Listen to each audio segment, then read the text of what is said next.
పరమపిత, పరమాత్మ, పూర్ణబ్రహ్మ, సర్వసృష్టి రచనాకారుడు, సర్వప్రభు అయిన కబీర్ గారి విశేషమైన కృపతో పుణ్యాత్ములైన మీరందరూ సత్సంగం వినేందుకు వచ్చి ఉన్నారు.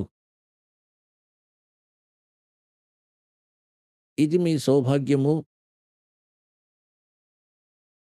సత్యలోక ఆశ్రమం బర్వాలా, హిసార్ జిల్లా, హర్యానాకి మీరంతా వచ్చి ఉన్నారు.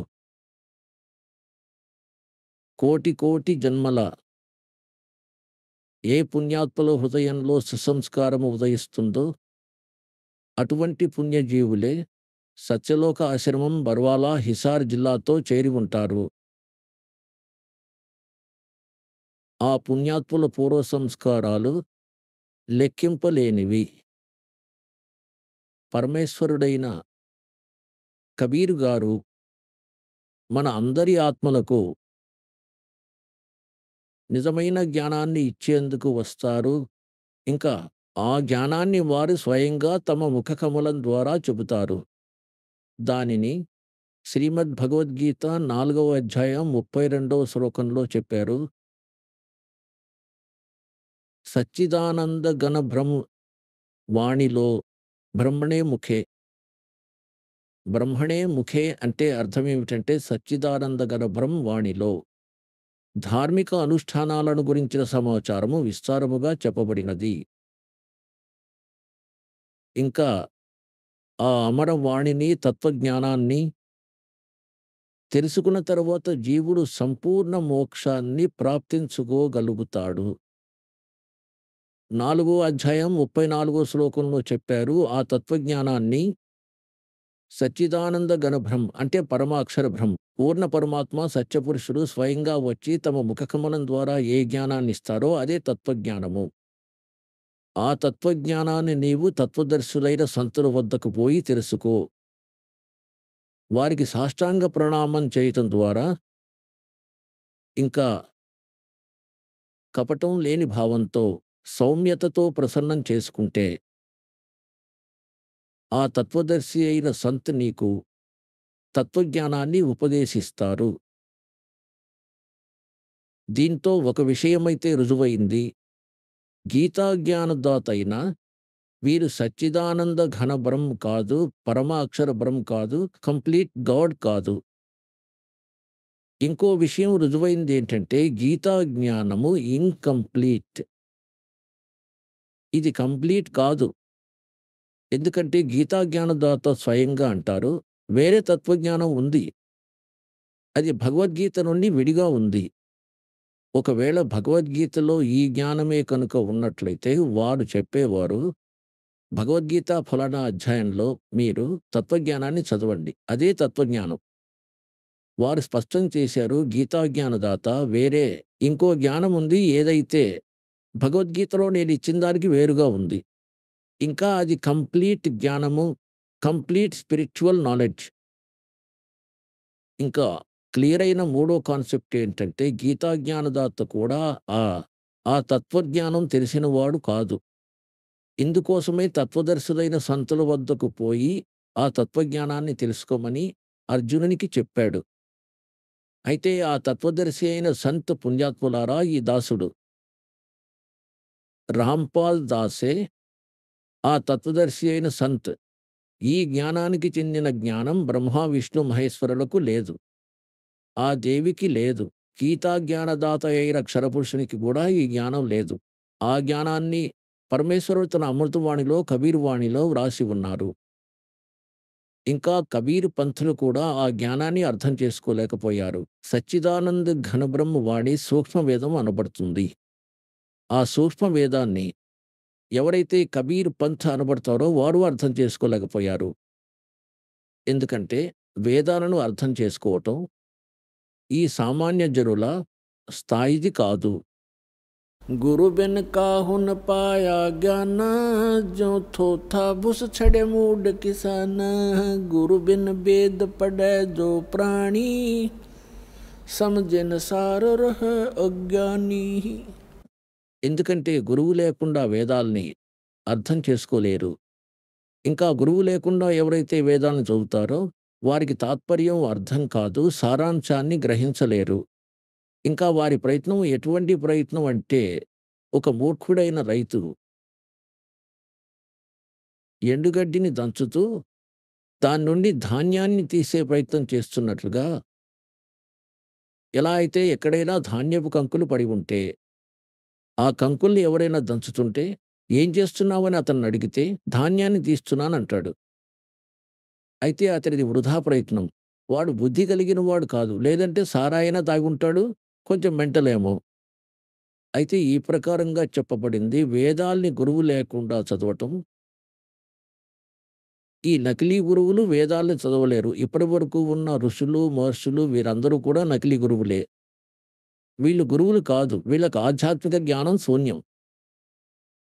గురువుగా స్వయంగా పరమాత్మే వస్తారు. తుమ్ సాహెబ్ తుమ్ సంత్ హో, తుమ్ సద్గురు తుమ్ హన్సి, గరీబ్ దాస్ తెరే రూప్ బిన్ ఓర్ న దూజా అన్సి.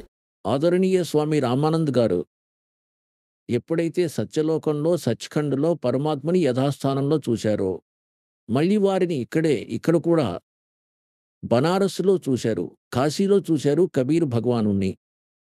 అప్పుడన్నారు, "దోహు ఠోర్ హై ఏక్ తూ ఔర్ భయా ఏక్ సే దో." గరీబ్ దాస్ గారు దీనిని వర్ణించారు. ఎలాగైతే రామాయణాన్ని తులసీదాస్ గారు వర్ణించారో. "గరీబ్ దాస్ తుమ్ హమ్ కారణే తుమ్ ఆయే హో మగ్జో." రామానంద్ గారు అంటున్నారు, "మా కోసమే మీరు సత్యలోకం నుండి వచ్చారు. 2 చోట్ల మీరే ఉన్నారు. పైనున్న సత్యలోకంలో, సచ్‌ఖండ్‌లో మీరే ఉన్నారు. ఇక్కడ మీరే ఉన్నారు. దోహు ఠోర్ హై ఏక్ తూ భయా ఏక్ సే దో, గరీబ్ దాస్ హమ్ కారణే తుమ్ ఆయే హో మగ్జో, తుమ్ సాహెబ్ తుమ్ సంత్ హో." మీరే భగవానుడు, మీరే పరమేశ్వరుడు. సంత్‌లో ఉండే గుణాలు మీలో ఉన్నాయి. నిజానికి మీరే సంత్. మీరే సద్గురువు. సద్గురువు అంటే నిజమైన జ్ఞానాన్ని ఇచ్చేవారు, అన్ని సద్గ్రంథాలతోనూ పరిచయం ఉన్నవారు. మీరే, మీరే హంస. హంస అంటే వికారరహితమైన ఆత్మ. ఏ ఆత్మలో అయితే ఎలాంటి దోషము ఉండదో, రియల్‌గా ఏ భక్తులైతే ఉంటారో అంటారు. స్వామి రామానంద్ గారు అన్నారు, "నిజానికి మీరే నిజమైన భగవంతుడు." ఎవరినైతే రియల్ గాడ్ అంటారో, కంప్లీట్ గాడ్ మీరే. ఇంకా మీరు మాత్రమే సంత్. సంత్ ఎవరైతే సత్శీల స్వభావిగా ఉంటారో, ఇంకా మీరే సద్గురువు. అన్ని సద్గ్రంథాలు తెలిసినవారు. సద్గురు కే లక్షణ కహూ మధురే బేన్ బినోద్, 4 వేద 60 శాస్త్ర వో కహే 18 బోధ్. సద్గురువుకుండే లక్షణాలు కూడా చెప్పారు. అంటే అన్ని గ్రంథాలను ఎవరైతే తెలుసుకుంటారో వారు సద్గురువు అవుతారు. మీకు అన్ని సద్గ్రంథాల జ్ఞానాన్ని ఇచ్చేందుకు పరమేశ్వరుడు స్వయంగా సద్గురువు రూపంలో వచ్చి 600 సంవత్సరాల క్రితమే కబీర్ వాణిలో సచ్చిదానంద ఘనబ్రహ్మ వాణిలో చెప్పారు. ఇక్కడ చెప్పిందేంటంటే, ఆ పరమాత్మ స్వయంగా వచ్చి తమ జ్ఞానాన్ని తెలియజేస్తారు. నిజానికి వారే గురువవుతారు. ఇంకా వారి ద్వారా చెప్పబడిన అమృతవాణిని అక్షరబద్ధం చేశారు. అది సూక్ష్మ వేదం. సచ్చిదానంద ఘనబ్రహ్మ వాణి అదే కబీర్ వాణి. ఆ సూక్ష్మ వేదాన్ని కబీర్ పంత్ అర్థం చేసుకోలేకపోయింది. ఇతర సమాజాలు క్రోసుల దూరంలో ఉన్నాయి వారికి. విధానము మరియు పరమాత్మ జ్ఞానం విషయంలో. కానీ ఈ కబీర్ పంథ్‌లు అనబడే వారందరూ నకిలీ పంథ్‌లే.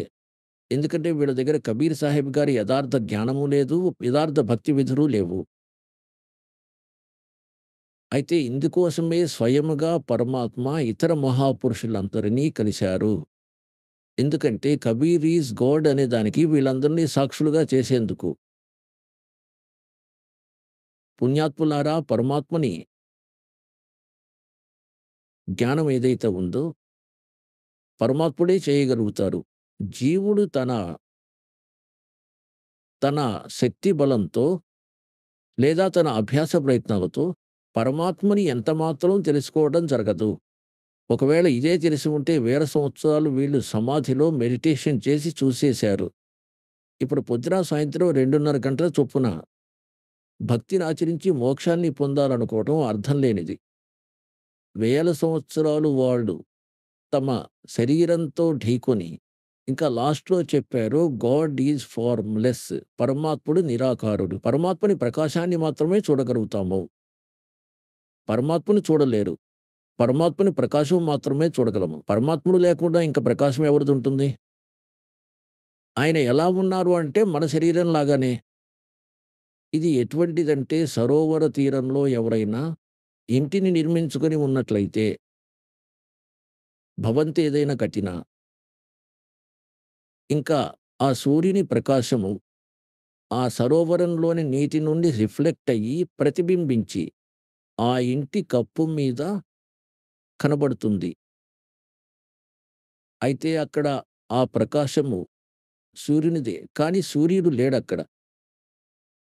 ఇంకొందరేమంటున్నారంటే, ఈ ప్రకాశం సూర్యునిదే. ఇంట్లో నుంచి మేము చూస్తున్నాము.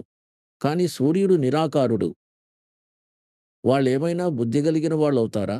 అయితే ఈ శరీరము అనబడే భవనంలో ఆ పరమాత్ముని రిఫ్లెక్టెడ్ అంటే ప్రతిబింబించిన ప్రతిబింబం చేత కలిగిన ప్రకాశం యొక్క ప్రతిబింబాన్ని చూస్తారు వీళ్ళు. ఇంకా లాస్ట్‌లో వీళ్ళు దీన్నే అంగీకరించారు. పరమాత్ముడు నిరాకారుడు. కేవలం పరమాత్ముని ప్రకాశం మాత్రమే చూడగలుగుతాము త్రికుటిలో. అది ఎటువంటి ధ్యానమైనా వృధా ప్రయత్నము. అయితే ప్రకాశము పరమాత్ముడు లేకుండా ఆ ప్రకాశము ఎవరిదవుతుంది? పరమాత్ముడు నిరాకారుడు ఎలా అవుతారు వారి ప్రకాశాన్ని మీరు చూసినప్పుడు? ఉండి ఉంటారెక్కడో. అయితే సూర్యుడు నిరాకారుడని చెప్పేవారు, సూర్యుని ప్రకాశాన్ని ఖచ్చితంగా చూశామని చెప్పేవారు బుద్ధిహీనులైన ప్రాణులు. అయితే ఇదే అసలైన స్థితి అనుకుని అజ్ఞానులైన ఋషులు, మహర్షులు ఈ రోజు వరకు ఎవరైతే పరమాత్మునితో పరిచయం లేని సంతులున్నారో, ఈ థియరీ చెప్పారు రాధాస్వామి సంబంధిత పంథే కావచ్చు, దంధన్ సద్గురు పంథే కావచ్చు, జై గురుదేవ్ పంథే కావచ్చు. ఇంకా ఇతరులెవరైనా ఎంతమంది ఈ రోజు వరకు సంతులు, ఋషులు, మహర్షులు ఇదే చెబుతారు పరమాత్ముడు నిరాకారుడని. ఎవరైతే సాకారము, నిరాకారము అని 2 స్థితులు చెప్తున్నారో వాళ్ళకు దాని గురించి తెలియదు. వాళ్ళంటారు పరమాత్ముడు మూల రూపంగా నిరాకారుడు. అయితే సాకార రూపంలో ఇక్కడికొస్తాడు ఎలాగైతే శ్రీకృష్ణుడు, శ్రీరాముని రూపంలో. ఇదెక్కడి వింత? మళ్ళీ నిరాకారము, సాకారము వేరేలా అవుతాయి. దేన్నో ఒక దాన్ని నమ్మండి. అయితే 2 స్థితులుండవు ఏ వస్తువుకి. ఎవడైనా వాడు అంధుడు, వాడికి కనపడుతుంది కూడా అంటే 2 ఎలా సాధ్యమవుతుంది? గుడ్డివాడికి గుడ్డితనమే ఉంటుంది, ఏమీ కనపడదు. కనిపిస్తుంటే అంధుడెలా అవుతాడు? నిరాకారుడైతే సాకారుడెలా అవుతాడు? సాకారుడు నిరాకారుడు ఎలా అవుతాడు? అయితే ఏ మహాపురుషుడిని స్వయంగా పరమాత్మ కలిశారో, తమ ప్రయత్నంతో పుణ్యాత్ములారా ఈ రోజు వరకు పరమాత్ముని ఎవరూ పొందలేదు. రాజ్యాన్ని త్యాగం చేశారు, కుటుంబాన్ని త్యాగం చేశారు, అడవులలోకి వెళ్లి, వనాలలోకి వెళ్లి గుహల్లో ఉన్నారు. అగ్నిగుండాల్ని 4 వైపులా పెట్టుకొని కూడా ప్రయత్నం చేశారు. జలపాతాల క్రింద నిలబడి కూడా కఠోర సాధన చేశారు పరమాత్ముని పొందేటందుకు. కానీ ఆల్ ఇన్ వెయిన్ అంటే అన్నీ నిష్ఫలమయ్యాయి. ఎందుకంటే వారి సాధన అకార్డింగ్ టు ద శాస్త్రం కాదు. వారి సాధన శాస్త్రానుకూలమైనది కాదు, ఇష్టానుసారంగా ఆచరించారు. అయితే ఇప్పటికీ ఇష్టానుసారంగా ఆచరించేవారు తమ జీవితాన్ని వ్యర్థం చేసుకుంటున్నారు. ఎలాగైతే శ్రీమద్ భగవద్గీత అధ్యాయం నంబర్ 16 శ్లోకం నంబర్ 23, 24లో స్పష్టం చేశారు. ఎవరైతే శాస్త్ర విధిని కాదని ఇష్టం వచ్చినట్టు ఆచరిస్తారో వారికి ఎటువంటి సుఖము ప్రాప్తించదు. వారికి గతులు, పరమగతులు ఉండవు. వారికి ఎటువంటి కార్యసిద్ధులు జరగవు. ఇంకా ఏ సిద్ధి ప్రాప్తించదు. అంటే యూజ్‌లెస్, వ్యర్థం. ఇందుకోసమే భగవద్గీత 16వ అధ్యాయం 24వ శ్లోకంలో స్పష్టం చేశారు. ఈ విషయంలో నీకు అర్జున కర్తవ్యము, అకర్తవ్యము అనే వ్యవస్థలో సద్గ్రంథాలే ప్రమాణము. సద్గ్రంథాల ఆధారంగా మీరు ఏ సాధన చేయవచ్చు, ఏ సాధన చేయకూడదు అనేది నిర్ణయించుకోండి. కల్పిత కథల్ని, లోక వేదాల్ని విశ్వసించకండి. అయితే ఎంతమందైనా ఇదే చెబుతున్నారు పరమాత్ముడు నిరాకారుడని. వారు ఎక్కడా ఉండరని. వారికి ఎటువంటి బాడీ లేదు. పరమాత్మ బాడీలెస్. అయితే వీరంతా భ్రమితులు. వీళ్ళకి ఆధ్యాత్మిక మార్గ జ్ఞానం లేదు. ఇంకా ఏ మహాపురుషులకు పరమాత్ముడు వచ్చి కలిశారో వారు స్వయంగా వచ్చి కలిశారు. వారికొక విధానం ఉంది. అటువంటి లీలలే చేస్తుంటారు ఏవైతే మన వేదాలు ప్రమాణిస్తున్నాయో. ఋగ్వేదం మండలం నంబర్ 9 సూక్తం 86, 26, 27 మంత్రాల్లో, ఋగ్వేదం 9వ నంబర్ మండలం 82వ సూక్తం 1, 2, 3 మంత్రాల్లో, ఋగ్వేదం 9వ మండలం 54వ సూక్తం 3వ మంత్రంలో, ఋగ్వేదం మండలం నంబర్ 9, 94వ సూక్తం 1వ మంత్రంలో, ఋగ్వేదం 9వ మండలం 95వ సూక్తం మంత్రం 2లో, ఋగ్వేదం మండలం నంబర్ 9 సూక్తం 96 96లో మంత్రం 16, 16 నుండి 20 వరకు, ఋగ్వేదం మండలం నంబర్ 9 20వ సూక్తం 1వ మంత్రంలో, ఋగ్వేదం మండలం నంబర్ 9 సూక్తం 1, 8, 9 మంత్రాల్లో, ఇంకా అనేక చోట్ల ప్రత్యక్ష ప్రమాణాలున్నాయి. పరమాత్ముడు పైన ఉంటాడని సత్యలోకంలో. తేజోమయ లోకంలో ధామంలో ఒక పృథ్వీ ఉన్నది. అది స్వయం ప్రకాశితము. అక్కడున్న లోకంలో పరమాత్ముడు రాజు వలె విరాజమానుడై ఉన్నారు. సింహాసనంపై గద్దెపై, సింహాసనం అనండి లేదా గద్దె అనండి. అంటుంటారు గదా! ఢిల్లీ గద్దెపై బాబరు రాజ్యం ఎన్ని సంవత్సరాల వరకు ఉంది. తఖత్ అంటే సింహాసనము లేదా గద్దె. అనంతకోటి బ్రహ్మాండాలను కంట్రోల్ చేసే సింహాసనంపై గద్దెపై పరమాత్ముడు రాజు వలె విరాజమానుడై ఉన్నాడు. అక్కడి నుండి కదిలి వస్తారు. మంచి ఆత్మలను కలుస్తారు. ఇంకా వాళ్ళకి యథార్థ జ్ఞానాన్నిస్తారు. తమతో పరిచయం కావించుకుంటారు. ఆ లీలను కబీరు పరమాత్ముడు, అల్లాహు అక్బరు, సచ్చిదానంద్ ఘన బ్రహ్మ ఎవరైతే కాశీలో 120 సంవత్సరాలు నేతపరివానిగా వ్యవహరించి సశరీరంగా వచ్చారు, సశరీరంగా వెళ్ళారు. తమ గుణాన్ని అనుసరించి ఆ పరమాత్మ ఏ ఏ మహాపురుషుల్ని ఈ కలియుగంలో కలిశారో అది ఈ దాసుని నోటీసులో ఉంది, నాలెడ్జ్‌లో ఉంది. ఆదరణీయ ధర్మదాస్ సాహెబ్ గారు, ఆదరణీయ మలుక్దాస్ గారు, ఆదరణీయ దాదు సాహెబ్ గారు, ఆదరణీయ నానక్ సాహెబ్ గారు సిక్ ధర్మ ప్రవర్తకులు. ఆదరణీయ గరీబ్ దాస్ సాహెబ్ గారు చురాని గ్రామం జజ్జర్ జిల్లా హర్యానా వాసి. ఆదరణీయ గీసా దాస్ గారు ఖేకడా గ్రామం మీరట్ జిల్లా ఉత్తరప్రదేశ్ వాసి. ఆదరణీయ స్వామి రామానంద్ గారు కాశీవాసి బనారస్. ఈ మహాపురుషులను ఆ పరమాత్మ తన లీలానుసారము, గుణానుసారము కలిశారు. ఇంకా వీరిని సచ్‌ఖండ్ తీసుకొని వెళ్ళారు. ధర్మదాస్ గారిని సచ్‌ఖండ్ తీసుకువెళ్ళినప్పుడు వారు 3 రోజులు అచేతనంగా ఉన్నారు. 3 పగళ్ళు, 3 రాత్రుళ్ళు. ఇలాగే ముల్క్‌దాస్ గారిని తీసుకువెళితే వారు 3 రోజుల వరకు అచేతనంగా ఉన్నారు. ఇలాగే సిక్కు ధర్మ ప్రవక్తకుడైన నానక్ గారిని కూడా తీసుకువెళ్లారు. 3 రోజుల వరకు వారి జాడ లేదు.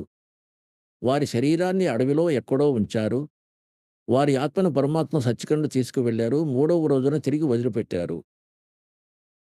అక్కడున్న వారందరూ అనుకున్నారు నానక్ గారు ఈ బెయి నదిలో మునిగిపోయారని.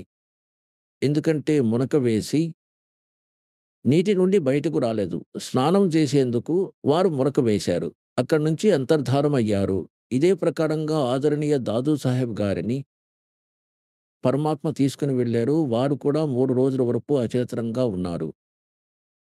3 పగళ్ళు, 3 రాత్రుళ్ళు. మళ్ళీ తిరిగి 3వ రోజు వచ్చి పరమాత్మ వారి ఆత్మను వారి శరీరంలోకి ప్రవేశింపజేశారు. వారు సచేతనులయ్యారు. ఆ తరువాత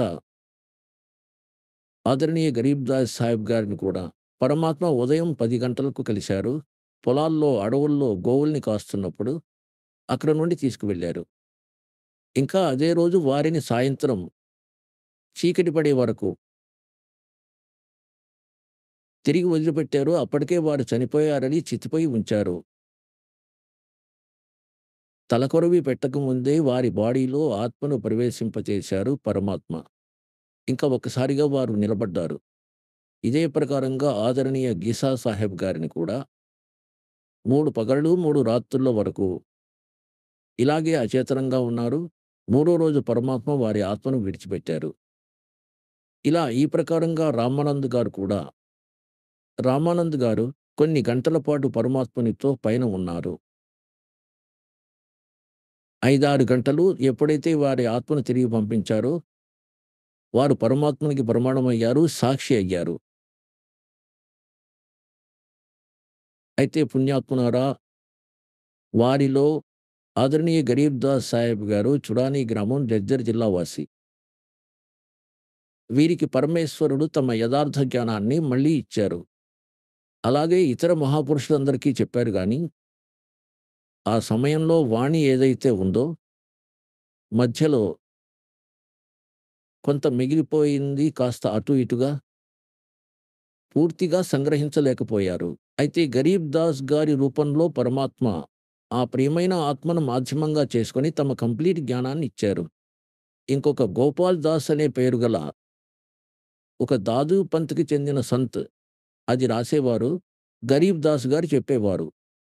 ఇలాగే ధర్మదాస్ సాహెబ్ గారు రాస్తుండేవారు. పరమేశ్వర్ కబీర్ గారు చెబుతుండేవారు. కానీ ఇంతకాలం గడిచిపోయిన తరువాత అందులో కల్తీ జరగటం అతి సహజం. ఇందుకోసమే పరమాత్మ ఆదరణీయ గరీబ్ దాస్ సాహెబ్ గారి ద్వారా తమ యథార్థ జ్ఞానాన్ని మళ్ళీ ప్రకటించారు. ఇంకా దీనికి రుజువు ఆయన ముందే చెప్పారు. ఇంకా 12వ పంత్ గరీబ్ దాస్ పంత్ అవుతుంది. ఇంకా గరీబ్ దాస్ గారి ద్వారా నా వాణి మళ్ళీ ప్రకటితమవుతుంది, ప్రకాశితమవుతుంది. అయితే గరీబ్ దాస్ గారు చెప్పారు, हम सुल्तानी नानक तारे दादू को उपदेश दिया, जात जुलाहा भेद न पाया यो काशी महे कबीर हुआ. గరీబ్ దాస్ సాహెబ్ గారు అంటున్నారు, మేము ఇంక్లూడింగ్ మీ అంటే గరీబ్ దాస్ సహితంగా నానక్ గారిని, అబ్రహం సుల్తాన్ అధంని, ఇంకా దాదు గారిని ఏమంటే గరీబ్ దాస్ గారు అంటారు, మమ్మల్నందరినీ దాటించారు. ఎవరు? పరమాత్మ, కబీర్ గారు. ఇంకా ఎవరు కబీర్ గారు? బట్టలు నేసేవారిగా నేతపడివారి రూపంలో కాశీలో 120 సంవత్సరాలు ఉన్నారు. వారు పరమాక్షర బ్రహ్మ, వారు సత్యపురుషుడు, వారు అకాలమూర్తులు, శబ్దస్వరూపి అయిన రాముడు. हम सुल्तानी नानक तारे दादू को उपदेश दिया, जात जुलाहा भेद न पाया वो काशी महे कबीर हुआ. अनंत कोटि ब्रह्मांड का एक रति नहीं भारे, सतगुरु पुरुष कबीर हैं कुल के सिरजनहार. ఆదరణీయ నానక్ సాహెబ్ గారు అన్నారు,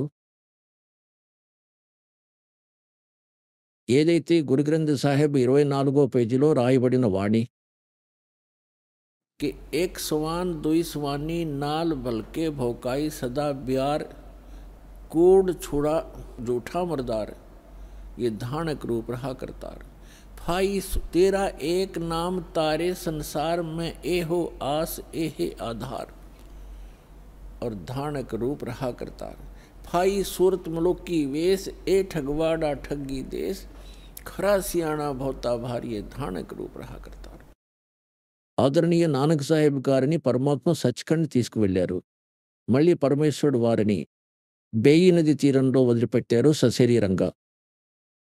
అయితే దాని తరువాత పరమాత్మ సచ్ఖండ్లో అన్నారు, నేను కాశీలో ఉంటాను, బట్టలు నేసే పని చేస్తూ ఉంటాను, అక్కడికి రా, సత్యనామాన్ని ఇస్తాను. సత్యనామంతోనే మోక్ష ప్రాప్తి, మరో మార్గం లేదు.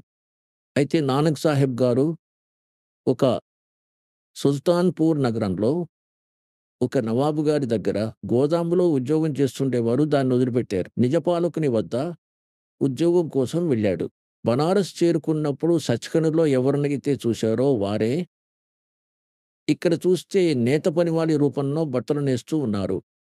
అప్పుడు అన్నారు, హాయ్ సూరత్ ములుక్ की वेश ए ठगवाड़ा ठगी देश, खरा सियाणा बहुता बार ये धानक रूप रहा करतार అన్నారు. అమాయకమైన ఆత్మలారా, ఇటు రండి, ఇక్కడ చూడండి, వీరు తమను తాము దాచి ఉంచుకున్నారు. ఈయన మోసగాడు, మోసకారి, కన్నీటి ధారతో ప్రేమగా అన్నారు, ఈయన్ని చూడండి, నేతపని వాణి రూపంలో బట్టలు నేస్తూ ఉన్నారు. దాదు సాహెబ్ గారు ఈ ప్రకారంగా అన్నారు, जिन मोको निज नाम दिया सोए सतगुर हमार, दादू दूसरा कोई नहीं ये कबीर सिरजनहार. ఇంకా మలుక్ దాస్ గారు అన్నారు, జపోరే మనే साहेब नाम कबीर, जपोरे मन परमेश्वर नाम कबीर. మళ్ళీ ఇంకేం చెప్పారంటే, दास मलोक सलूक कहत है खोजो खसम कबीर, जपोरे मन పరమేశ్వర నామ కబీర్. ఇది చాలా పెద్ద ప్రకరణ. నేను కొంచెం కొంచెం మీకు రుజువు చేస్తున్నాను. ఇంకా ఆదరణీయ ధర్మదాస్ గారు అన్నారు, आज मोहे दर्शन दियो जी कबीर, आज मोहे दर्शन दियो जी कबीर, सत्यलोक से चल कर आए, सत्यलोक से चल कर आए, काटन काल की जंजीर, आज मोहे दर्शन दियो जी कबीर, आज मोहे दियो जी कबीर. అయితే ఇలా మహాపురుషుడు పరమాత్మని గుణగానం చేశారు. ఇంకా గరీబ్ దాస్ సాహెబ్ గారు అంటారు, అనంత కోటి బ్రహ్మాంड का एक रति नहीं भार और सतगुरु पुरुष कबीर हैं, ये कुल के सृजनार. గరీబ్ దాస్ సాహెబ్ గారు తన అమృతవాణిలో పరమాత్మని మహిమ మరియు మనల్ని భగవంతుడు ఏ ఏ క్రియల్ని చేయాలని సంకేతించారో ఆదేశించారో ఆ వర్ణనలు చేశారు, వినిపిస్తాను. ఏం చెబుతున్నారంటే, कस्तूरी नाम कबीर है ये बिन छेड़े मैं कंत, आद अंत की कहते हूँ पटतर कोई न संत. गरीब दास गाరు అంటున్నారు, कि कस्तूरी नाम कबीर है बिन छेड़े मैं कंत, और आद अंत की कहते हूँ पटतर कोई न संत. ఎలాగైతే ఎవరైనా కస్తూరిని తాకినా తాకకపోయినా దాని నుండి ప్రాపర్ సుగంధం వస్తూనే ఉంటుంది దానంతటదే. అంటే కబీర్ పరమాత్మ గారి శక్తి దానంతటదే వ్యక్తమవుతుంది. దేనితో అయితే సంతులు భక్తులు కలిసిపోతారో పరమాత్మునితో వారు క్షణక్షణం తోడుంటారు. ఇంకా ఏ అనుభూతినిస్తారంటే పరమాత్మ, నేను మీతోనే ఉన్నాను పిల్లల్లారా. ఇంకా భక్తుడు మళ్ళీ అనుక్షణం పరమాత్ముని వల్ల కలిగే లాభాన్ని అనుభూతి చెందుతాడు. ఇక్కడ అంటారు, కస్తూరి నామ్ కబీర్ హై. పరమాత్ముని ద్వారా ప్రాప్తించిన మంత్రం ఏదైతే ఉందో పరమాత్ముని శక్తి ఆ మంత్రాన్ని జపించే వారిలో తనంతట తానే పనిచేస్తూ ఉంటుంది. और बिन छेड़े मैं कंत, आद अंत की कहता हूँ पटतर कोई न संत. గరీబ్ దాస్ గారు అంటారు, ఆరంభం నుంచి అంతం వరకు తెలియజేస్తాను. పరమేశ్వరుడైన కబీర్ గారితో సమానమైన సంత ఎవరూ లేరు, భగవంతుడు కూడా లేరు. ఈయన సమర్థుడు. चिदानंद चंदन कला अवगत लहर उठंत, और झिन्न आकार अजोख पद तिरकुटी में दिखंत. तिरकुटी भिरकुटी मेट दे घट के घाट अनंत, और घट मट से न्यारा रहे जाका आदि ने अंत. ఇప్పుడు ఏమంటారంటే, ఈ బాడీలో పరమాత్మని చూసేందుకు చేసే ప్రయత్నాలు ఏవైతే ఉన్నాయో ఇందులో కేవలం మీరు పరమాత్మని ప్రతిబింబం మాత్రమే చూడగలుగుతారు. ఆ పరమాత్ముడు ఉండేటటువంటి స్థానం వేరు. అక్కడికి వెళ్ళాల్సిన ప్రక్రియను కూడా ఆ సూక్ష్మ వేదంలో వర్ణించారు. వేరే ఇతర ఏ గ్రంథాలలోనూ లేదు. నైనో మద్ నిర్ఖత్ రహే అవగత్ నామ కబీరే, बेड़ा पार लगाए हूँ सुरत सरोवर तीरे, दो नैनों बिच कमल है उजल हिरंबर धामे, शेष सैंस पुन रटत हैं जिन्होंने पाया वो राम. सैंस 88 ना गए 2400 पर चोखे, 3300 पर तलब है कोई बकरा कोई भूखे. सैंस 88 ना गए 2400 पर चोखे, तैतीसों पर तलब है कोई बकरा कोई भूखे. ఇప్పుడు ఏం చెప్తారంటే పరమాత్మ, గరీబ్ దాస్ గారు అంటారు పరమాత్మని మహిమ ఏదైతే ఉందో, ఏ స్థానానికి చేరుకున్న తర్వాత సాధకునికి ఆ స్థానములో ఎటువంటి వృద్ధాప్య మరణ వేదనలు ఉండవో, అక్కడ ఎటువంటి వాటికి లోటు ఉండదు. అది సుఖసాగరం. అక్కడికి వెళ్ళేందుకు ఏ సాధనలు ఉన్నాయో వాటిని స్వయంగా పరమాత్ముడైనా వచ్చి చెబుతాడు. లేదా ఏ మహాపురుషులకు ప్రాప్తించిందో వారి విషయంలో ఈరోజు దాసుడు ఇప్పుడే మీ ముందు వారి శుభనామాలు చెప్పాడు. కానీ ఆ మహాపురుషులకు మనం ప్రాధాన్యతనివ్వలేదు. ఏ సమయంలో వారు ఉన్నారో, వారి తదనంతరం మనం అనేక మంది వారి శిష్యులమయ్యాము కానీ, ఆ రహస్యాన్ని దాచి ఉంచారు అఫిడవిట్లలో, అమృతవాడులలో. ఇప్పుడు అఫిడవిట్ రాయబడి తయారు చేసి ఉంది. వాటిని వారు మాత్రమే అర్థం చేసుకోగలరు. వాటిలో కోడ్ వర్డ్స్ ఉంటాయి. దాని తరువాత వారి తదనంతరం చాలామంది వారికి శిష్యులు కూడా అయ్యారు. కానీ వారు ఆ సంకేతాల్ని అర్థం చేసుకోలేకపోయారు. ఆ మహాపురుషులందరూ ఏమి తెలియజేయాలనుకున్నారో దానిని సమాజము స్వీకరించలేదు. ఆదరణీయ నానక్ సాహెబ్ గారికి అప్పట్లో ఎంతమంది శిష్యులున్నారో అనే విషయం మీకు తెలుసు. ఏదో అలా నామమాత్రంగా ఉండేవారు. వారి తదనంతరం మీరు చూశారు కదా, వారికి ఎన్నో కోట్ల మంది సిక్కులయ్యారు, శిష్యులయ్యారు. ఆ సమయంలో వారి వర్తమాన కాలంలో ఎవరైనా సరైన పద్ధతిలో అర్థించి ఉన్నట్లయితే ఆ రహస్యాన్ని చెప్పేవారు. కానీ ఆ సమయంలో మనం వారి విలువను తెలుసుకోలేకపోయాము. ఇదే విధంగా కబీర్ పరమేశ్వరుడు వచ్చినప్పుడు ఆ పరమాత్మని అక్కడున్న ప్రజలు అర్థం చేసుకోలేకపోయారు. అయితే పరమాత్ముడు తన కోడ్ వర్డ్‌ని రాసి వెళ్ళిపోయారు. ఇలాగే గరీబ్ దాస్ సాహెబ్ గారిని, మలుక్ దాస్ సాహెబ్ గారిని, దాదు సాహెబ్ గారిని కలిశారు. ఆ సమయంలో వారినెవరూ అడగలేదు. లేదంటే ఇవ్వలేదు. అందుకే వారు కోడ్ వర్డ్‌ని దాచి వెళ్లారు. ఇప్పుడు ఆ సాంకేతిక శబ్దాలన్నింటినీ, ఆ రహస్యాల్ని, అద్భుత రహస్యాల్ని బహిర్పరిచే బుద్ధిని ఇచ్చాడు ఈ దాసునికి కబీర్ పరమాత్ముడు. అయితే అన్ని సద్గ్రంథాల, మహాపురుషులందరి శుభ సంకేతాలు, ఇంకా రహస్యమయమైన సంకేతాలున్నాయి. వాటిని తెలియజేసేందుకు ఈ దాసుని అనుగ్రహించారు. ఇంకా వాటిని మీకు ముఖాముఖి పరిచయం చేస్తున్నాను. లాభం పొందండి. ఇప్పుడు ఏం తెలియజేస్తున్నారు?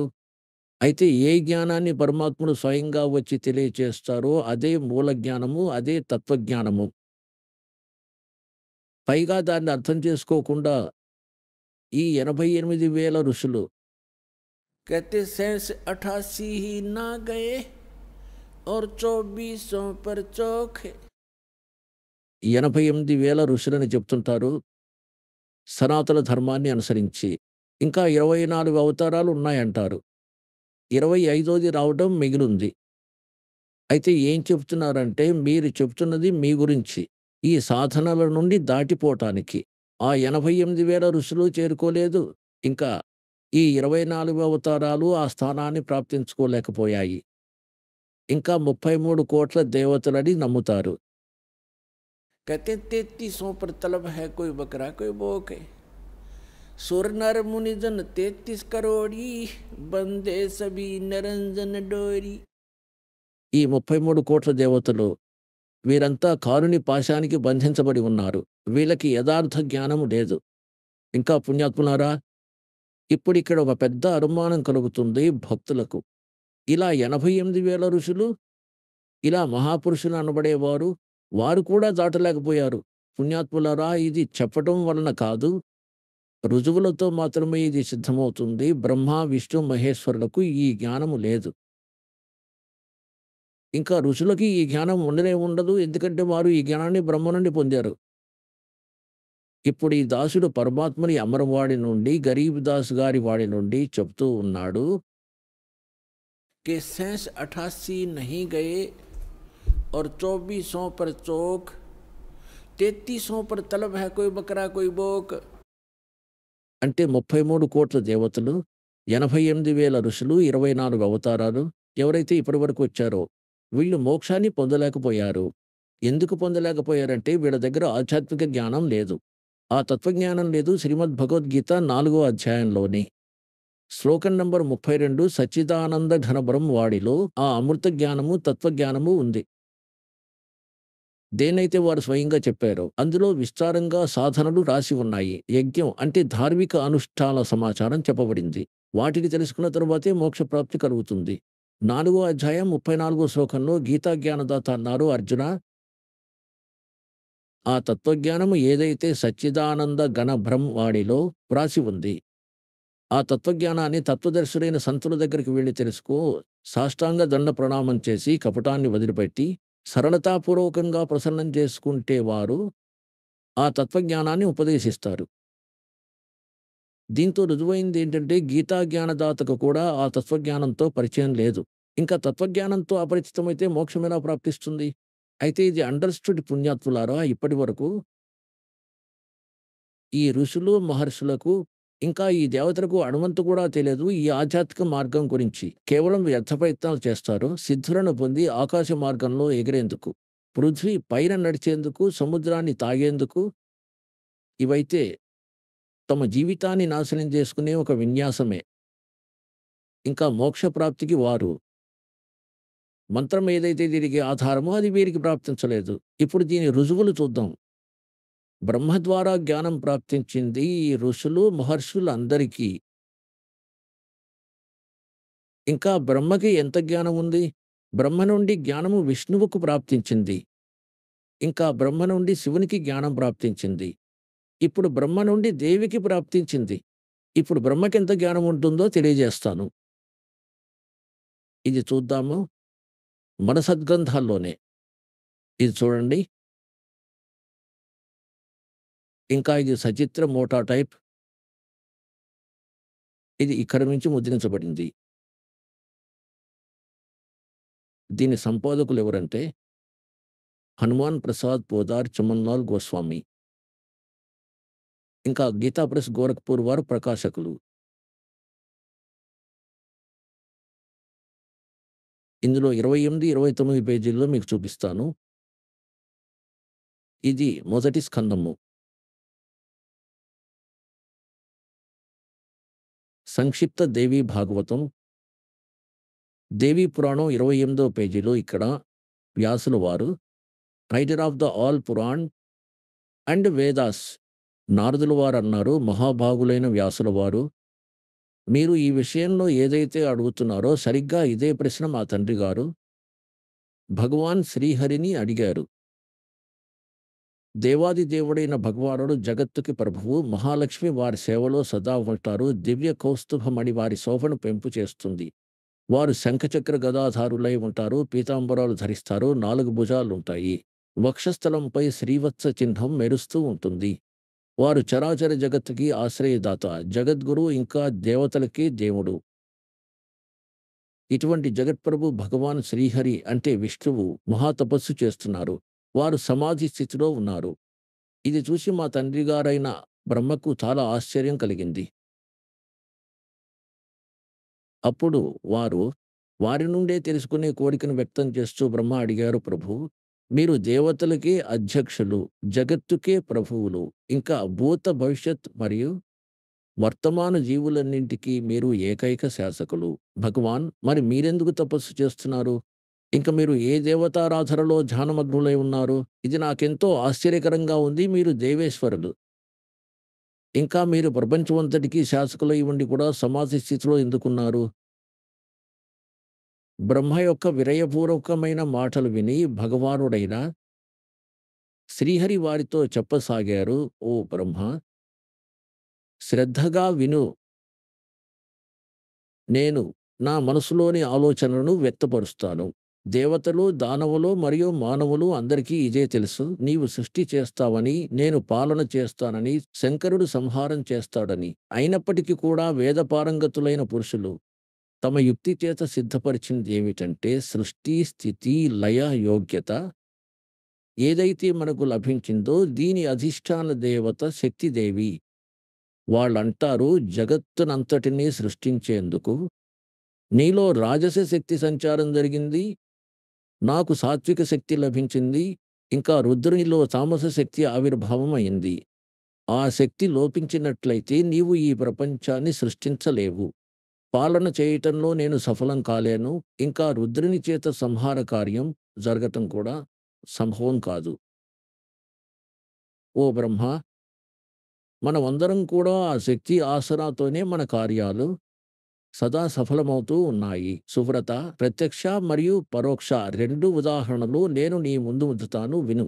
ఇది నిశ్చితము. నేను ఆ శక్తికి లోబడి శేషపాన్పుపై శయనిస్తాను. సృష్టి జరపవలసి వచ్చినప్పుడు మేల్కొంటాను. నేను ఎల్లప్పుడూ తపస్సు చేయటంలో కొనసాగుతూ ఉంటాను. ఆ శక్తి శాసనము నుండి నేనెప్పుడూ ముక్తుణ్ణి కాలేను. ఎప్పుడైనా అవకాశం లభించినప్పుడు లక్ష్మీదేవితో పాటు సుఖమయ సమయం గడిపే సౌభాగ్యం ప్రాప్తిస్తుంది. నేను ఒక్కొక్కసారి రాక్షసులతో యుద్ధం చేస్తాను. అఖిల జగత్తును భయభ్రాంతులకు గురిచేసే దైత్యుల వికృత రూపాలను శాంతపరచడం నా పరమ కర్తవ్యం అవుతుంది. మళ్ళీ ఇక్కడ తెలియజేశారు. నేను అన్ని విధాలా శక్తి అంటే దుర్గా అధీనంలో ఉండవలసి ఉంటుంది. ఆ భగవతి శక్తి అంటే దుర్గాదేవి. దుర్గాదేవిని నేను నిరంతరం ధ్యానం చేస్తూ ఉంటాను. నేనామెను పూజిస్తూ సాధన చేస్తుంటాను. బ్రహ్మ, నాకు తెలిసినంత వరకు నా స్పిరిచ్యువల్ నాలెడ్జ్‌లో ఈ శక్తిని మించి అంటే దుర్గాదేవిని మించి వేరే ఇతర దేవతలు లేరు. భగవంతుడు కూడా లేడు. ఇప్పుడు పుణ్యాత్ములారా,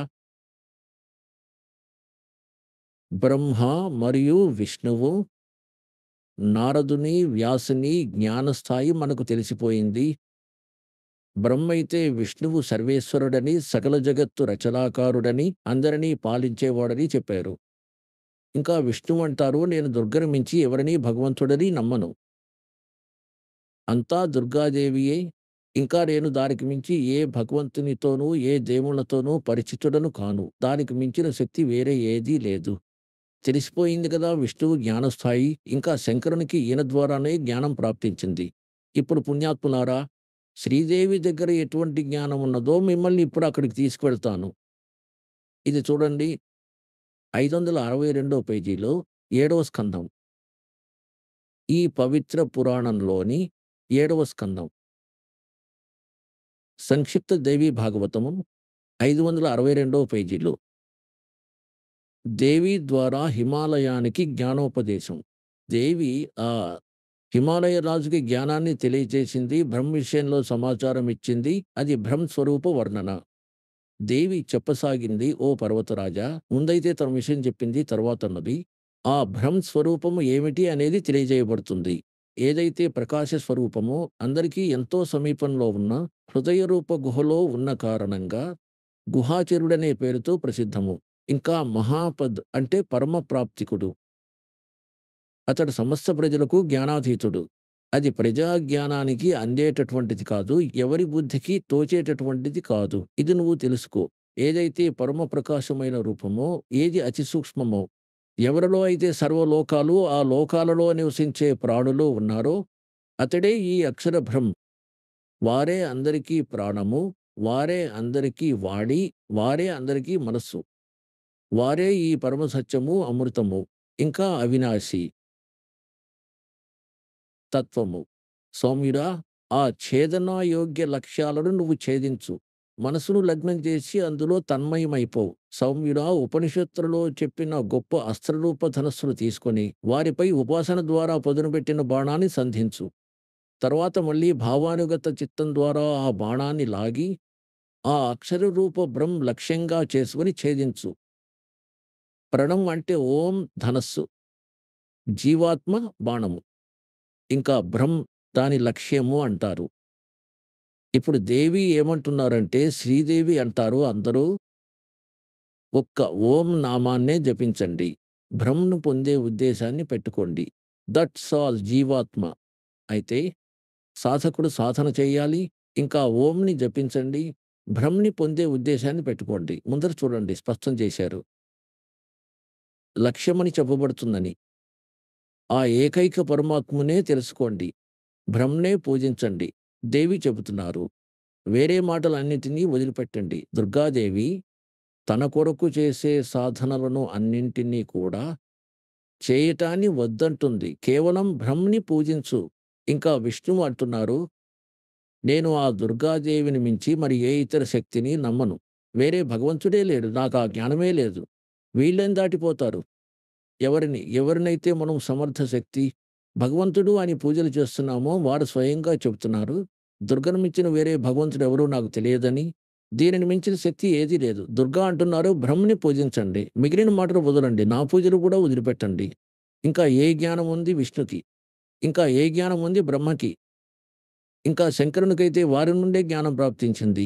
అయితే దీని ద్వారా తెలుస్తుంది ఈ దాసుడు ఏ వాక్కులు చెప్తున్నాడో అవి ఈ పరమాత్మ తమ వాడిలో రాసినవి. कि सैंस 88 नहीं गए और 2400 पर चौक और 3300 पर तलब है कोई बकरा कोई बोक है सुर नर मुनिजन 33 करोड़ी సురలు దేవతలు ఈ 33 కోట్ల దేవతలందరూ మునిజనులందరూ వీరు కాలునిచే బంధింపబడ్డారు. వారికి పైలోక జ్ఞానం లేదు. ఇక్కడే ఇటువంటి సత్యాసత్య సాధనలు చేస్తూ వారి స్థాయిలో జీవితాన్ని కొనసాగిస్తూ ఉన్నారు. ఇప్పుడు దుర్గాదేవి ఏం చెప్తున్నారంటే, ఆ ఏకైక పరమాత్మని మాత్రమే తెలుసుకో. వేరే ఇతర మాటలన్నిటినీ వదిలిపెట్టు. ఇదే అమృత రూపమైన పరమాత్మని వద్దకు చేరవేసే వారధి. సంసార సముద్రాన్ని దాటి అమృత స్వరూపమైన పరమాత్మని ప్రాప్తించుకునేందుకు ఇదే సులభమైన సాధన. ఇంకా ఏమి చెప్తున్నారంటే, ఈ ఆత్మ యొక్క ఓం జపంతో పాటు ధ్యానం చేయండి. యొక్క దీని ద్వారా అజ్ఞానమయ అంధకారాన్ని ఎల్లప్పుడూ దాటి, ఇంకా సంసార సాగరానికి అవతల ఏ బ్రహ్మ ఉన్నారో వారిని పొందగలవు. ఓంని జపించు, ఆ బ్రహ్మని పొందే లక్ష్యం పెట్టుకో, ఆ బ్రహ్మని పొందుతావు. నీకు మోక్షం కలుగుతుంది. ఇంకా ఎక్కడుంటాడు ఆ బ్రహ్మ? అక్కడ ఈ అందరి ఆత్మలు బ్రహ్మ బ్రహ్మలోక రూప దివ్య ఆకాశంలో ఉంటాయి. ఇప్పుడు దేవి దుర్గాదేవి దీన్ని స్పష్టం చేశారు. నాపై భక్తిని కూడా వదిలిపెట్టండి. కేవలం బ్రహ్మనే పూజించండి. ఇంకా ఆ బ్రహ్మ ఓం నామ జపము వారిది, నథింగ్ ఎల్స్. ఇంకా వారెక్కడ ఉంటారు? బ్రహ్మలోకంలో. అంతే. దేవి ఎటువంటి సాధనలు తెలియచేశారో, తాను కాకుండా అన్యుడున్నాడని బ్రహ్మ తనదైతే కేవలం ఓం మంత్రం అని చెప్పారు. ఓం మంత్రం జపించడం వల్ల ప్రాణి ఎక్కడికి వెడతాడు? బ్రహ్మలోకానికి వెడతాడు. మోక్షం కలుగుతుంది. ఇంతటి మోక్షం కలుగుతుంది ఓం ద్వారా.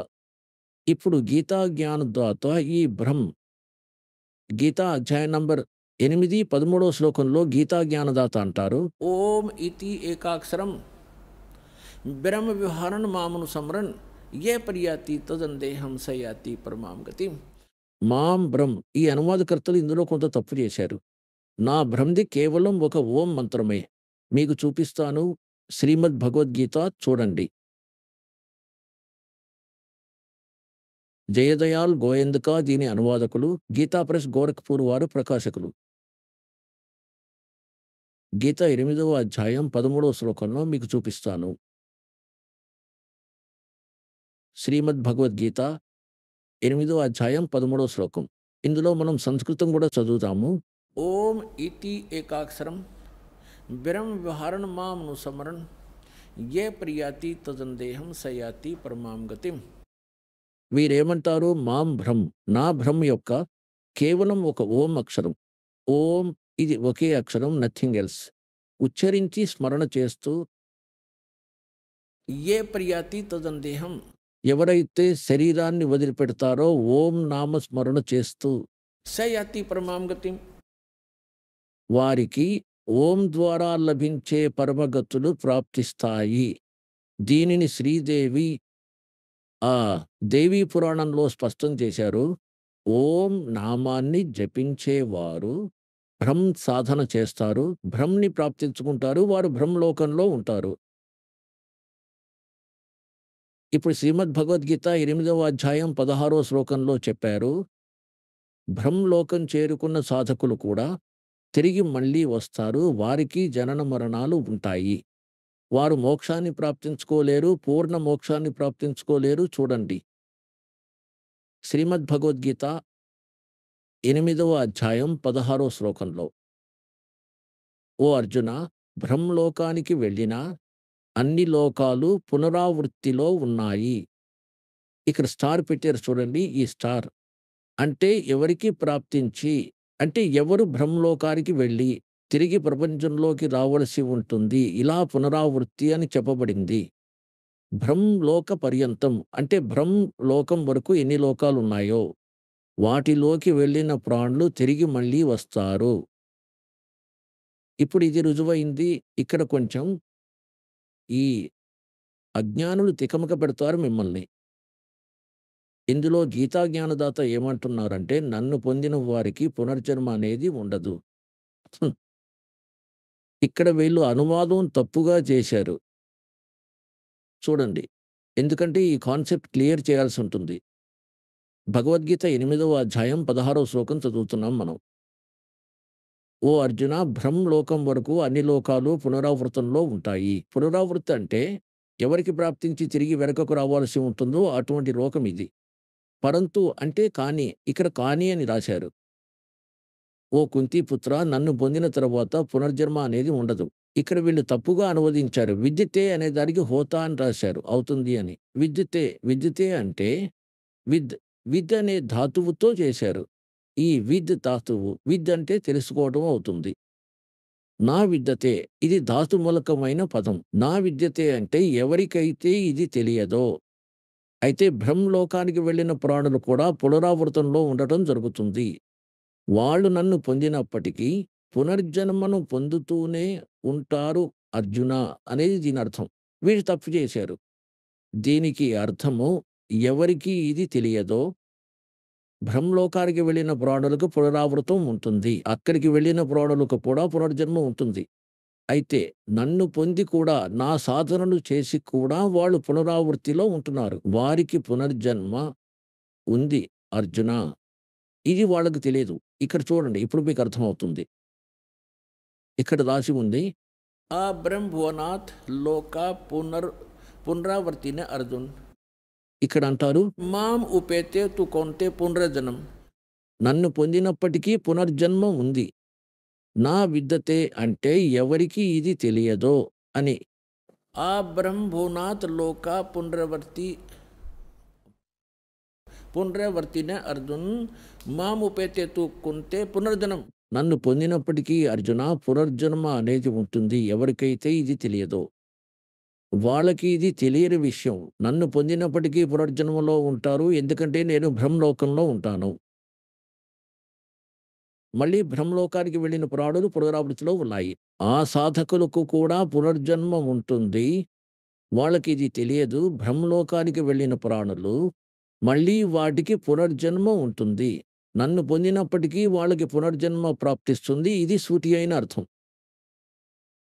ఒకవేళ ఇదే దీని అర్థం అనుకుంటే, నన్ను పొందాక పునర్జన్మ ఉండదు. గీతా జ్ఞానదాత స్వయంగా అన్నారు 4వ అధ్యాయం 5 మరియు 9 శ్లోకాల్లో. ఇది చూడండి. శ్రీమద్ భగవద్గీత అధ్యాయం నంబరు ఇది 4. దీని 5వ నంబరు మంత్రం ఇక్కడి నుంచి ప్రారంభమవుతుంది. ఇంకా ఇది అనువాదం. ఓ పరంతప అర్జున! నీవి మరియు నావి చాలా జన్మలయ్యాయి అని గీతా జ్ఞానదాత అంటున్నారు. ఓ పరంతప అర్జున! నావి మరియు నీవి అనేక జన్మలయ్యాయి. వాళ్ళందరూ నీకు తెలియదు, నాకు తెలుసు. ఇంకా ఇక్కడ చూడండి 9లో 4వ అధ్యాయం 9వ మంత్రంలో అన్నారు. అర్జున! నా జన్మకర్మలు దివ్యమైనవి మరియు అలౌకికమైనవి. అనగా గీతా జ్ఞానదాతకు జనన మరణాలు ఉండే తీరతాయి. 2వ అధ్యాయంలోని 12వ శ్లోకం చూద్దాం. 2వ అధ్యాయం శ్రీమద్ భగవద్గీత ఇంకా శ్లోకం నంబర్ 12. దీనిలో ఇలా అన్నారు. నేనైతే ఏ కాలంలోనూ లేను. ఇంకా నీవు లేవు. ఇంకా ఈ రాజులు లేరు. మనం ఉండము అని కూడా అనుకోవటానికి లేదు. భవిష్యత్తులో కూడా మనము ఉంటాము. దీనితో సిద్ధమైంది. గీతా జ్ఞానదాత అంటారు. నీవి నావి జన్మలు ఇంతకుముందు అయ్యాయి. ఇక ముందు కూడా అవుతాయి. ఇప్పుడు భగవద్గీత 2వ అధ్యాయం 17వ శ్లోకంలో ఇప్పుడు గీతా జ్ఞానదాత ఏమంటారంటే అవినాశుడు ఎవరంటే అన్ని బ్రహ్మాండాలను సృష్టించినవాడు. వారిని అంతం చేసే శక్తి ఏదీ లేదు చూడండి. 2వ అధ్యాయం శ్లోకం నంబర్ 17. ఇందులో అంటారు నాశరహితుడెవరో తెలుసుకో. ఎవరి ద్వారా ఈ సంపూర్ణ జగత్తు విస్తరించిందో ఈ అనంతమైన వాడిని అంతం చేయటంలో ఎవరూ సమర్థుడు కాదు. దీనితో రుజువైంది గీతా జ్ఞానదాత కంటే ఇంకో సమర్థుడు, శక్తివంతుడు, అవినాశుడైన పరమాత్ముడు ఉన్నాడని. భగవద్గీత 10వ అధ్యాయం 2వ శ్లోకంలో గీతా జ్ఞానదాత స్వయంగా అంటారు. ఓ అర్జున! నా పుట్టుకను నా పుట్టుక దేవతలకు గాని, ఋషులకు గాని తెలియదు. అంటే వీళ్ళందరి పుట్టుకకు కారణం నేను. ఎందుకంటే వీళ్ళందరూ కారుని ద్వారా పుట్టారు. బ్రహ్మ ద్వారా. గీతా జ్ఞానదాత బ్రహ్మ. ఈయన్ని క్షరపురుష అన్నారు. శ్రీమద్ భగవద్గీత 15వ అధ్యాయం 16, 17 శ్లోకాల్లో ముగ్గురు పురుషులున్నారు. క్షరపురుషుడు, అక్షర పురుషుడు. క్షరపురుషుడు బ్రహ్మ గీతా జ్ఞానదాత. ఎవరైతే శ్రీకృష్ణునిలో ప్రవేశించి చెబుతున్నారో ఈయన కేవలం 21 బ్రహ్మాండాల ప్రభువు, స్వామి, యజమాని. ఇంకా అక్షర పురుషుడు 7 శంఖ బ్రహ్మాండాల స్వామి. 7 శంఖ బ్రహ్మాండాల ఇంతవరకే ఈయన యజమాని, స్వామి, ప్రభువు. భగవద్గీత 15వ అధ్యాయం 17 శ్లోకంలో అన్నారు, ఉత్తమ పురుషుడు వేరే ఉన్నారు. ఉత్తమ పురుషుడు అంటే శ్రేష్ఠ పరమాత్మ. పురుషోత్తముడు ఇంకా వేరే ఉన్నారు. వీరిని మించి క్షరపురుషుడు, అక్షర పురుషుని కంటే ఇంకా వారే పరమాత్ముడని పిలువబడతారు. పరమాత్మ ఇతి ఉద్ధారతే. ఉత్తమ పురుషత్వన్య పరమాత్మ ఇతి ఉద్ధారతే. ఏ లోక్ తరణం ఆవిశ్య విభర్తి అవైశ్వర. ఎవరైతే 3 లోకాలలో ప్రవేశించి పాలనా పోషణ చేస్తారో వారే అవినాశుడైన భగవానుడు. ఇక్కడ భగవద్గీత 10వ అధ్యాయం 2వ శ్లోకంలో గీతా జ్ఞానదాత అంటారు, నా పుట్టుకను అంటే ఈయన పుట్టుక జరిగింది. చూడండి, అధ్యాయం నంబర్ 10 శ్రీమద్ భగవద్గీత అధ్యాయం 10 శ్రీమద్ భగవద్గీతలో ఇది 2వ శ్లోకం. ఇందులో అన్నారు, నా పుట్టుకను. ప్రభవం అంటే ఉత్పత్తి. నా పుట్టుకను దేవతలకు తెలియదు, ఇంకా మహర్షులకు తెలియదు, ఇంకా ఎవరికి తెలియదు. నా పుట్టుక గురించి దేవతలకు తెలియదు, మహర్షులకు తెలియదు. ఎందుకంటే నేను అన్ని విధాల దేవతల మరియు మహర్షుల మూలకారకుడిని. ఎందుకంటే వీళ్ళ పుట్టుక నా ద్వారా జరిగింది.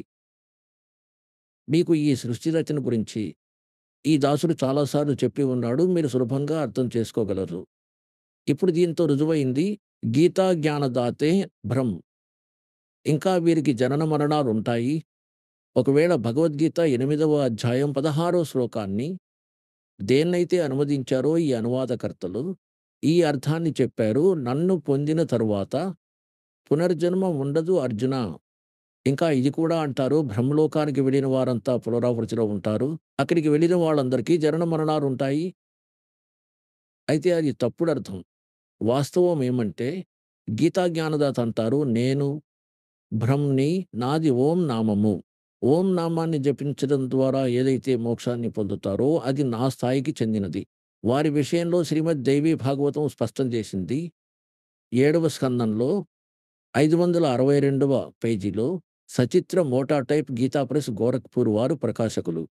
దేవి హిమాలయనుకి చెప్పింది, ఓం నామాన్ని జపించు, బ్రహ్మని పొందే లక్ష్యాన్ని పెట్టుకో, దీని ద్వారా నీకు మోక్షం కలుగుతుంది, నీవు అక్కడికి వెళ్ళిపోతావు, వారిని పొందుతావు, వారెక్కడుంటారు, బ్రహ్మలోకంలో ఉంటారు. ఇంకా ఇక్కడ కూడా 8వ అధ్యాయం 13వ శ్లోకంలో గీతా జ్ఞానదాత అంటారు, నా బ్రహ్మది కేవలం ఓం మంత్రము, నథింగ్ ఎల్స్.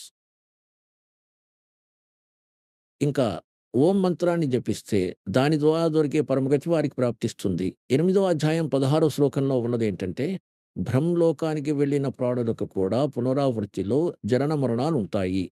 ఇది నిజం. ఇప్పుడు గీతా జ్ఞానదాత తన జనన మరణాలు కూడా చెప్తారు.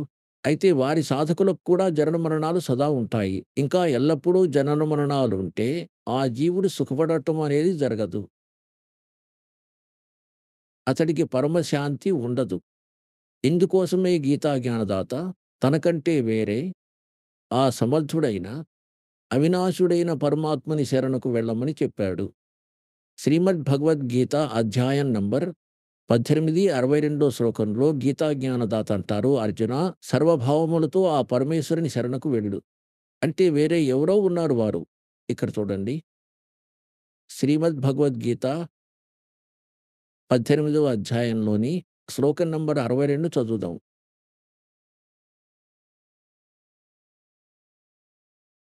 ఓ అర్జున, అన్ని విధాలా ఆ పరమేశ్వరుని శరణకు వెళ్ళు. ఆ పరమేశ్వరుని కృప ద్వారా నీవు పరమశాంతిని, సనాతన పరమధామాన్ని పొందుతావు. దీనితో రుజువైంది ఏంటంటే గీతా జ్ఞానదాత సాధనతో పరమశాంతి దొరకదు, ఆ శాశ్వత స్థానం లభించదు, ఏదైతే ఎప్పటికీ నశించదో, నాశనం కాదో.